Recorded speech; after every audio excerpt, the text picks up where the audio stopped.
Sir धीरे धीरे बोलो। सुरेश कुमार बिहार का कहाँ का रहने वाला? मुंगेर। कितना दिन आया? इधर उधर किया गया है। আর 20 জনকে এখানে অ্যাডমিশন দেওয়া হয়েছে, তার মধ্যে দুটো ক্রিটিক্যাল আছে। এখানে স্বাস্থ্যমন্ত্রী, স্বাস্থ্য বিভাগ, ডক্টরসরা তারা চেষ্টা করছেন। 18 জন আউট অফ ডেঞ্জার আছে, 2 জন ক্রিটিক্যাল আছে, আর 5টা ডেথ এসছে। ম্যাক্সিমামই বিহার থেকে লেবারদেরকে আনা হয়েছিল, মুঙ্গের এবং অ্যাডজয়নিং এলাকা থেকে। আমরা বাকিটা যা যা করার করছি। এখন আরও কিছুজন আটকে থাকতে পারেন। আমাদের চিফ সেক্রেটারি, হোম সেক্রেটারি ওরা থাকছেন, রেস্কিউ কমপ্লিট করবেন। ইউডিএমএ মিনিস্টার থাকছেন, আর এখানে হেলথ মিনিস্টার এবং হেলথ সেক্রেটারি থাকছেন।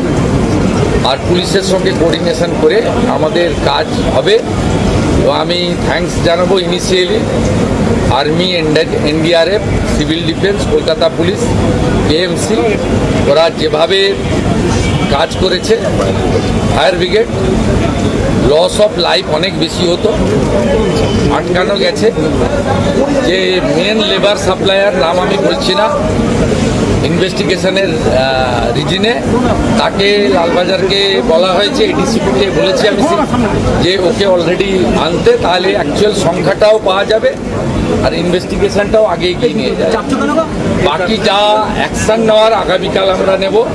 ইনিশিয়ালি আমাদের কাজ হচ্ছে আরও যদি কেউ আটকে থাকেন তাকে জীবিত উদ্ধার করা, আর যদি ইনজোর্ড থাকেন তাকে যতটা সম্ভব বেটার ট্রিটমেন্ট দিয়ে রিকভারি করা। যতক্ষণ পর্যন্ত কমপ্লিট না হচ্ছে রেস্কিউ অপারেশন, একদম ক্লিয়ার না হচ্ছে, ততক্ষণ যে টিম ওয়ার্ক করছে সেই টিম ওখানে কাজ করবেন। চিফ সেক্রেটারি পুরো বিষয়টা স্পটে মনিটরিং করবেন।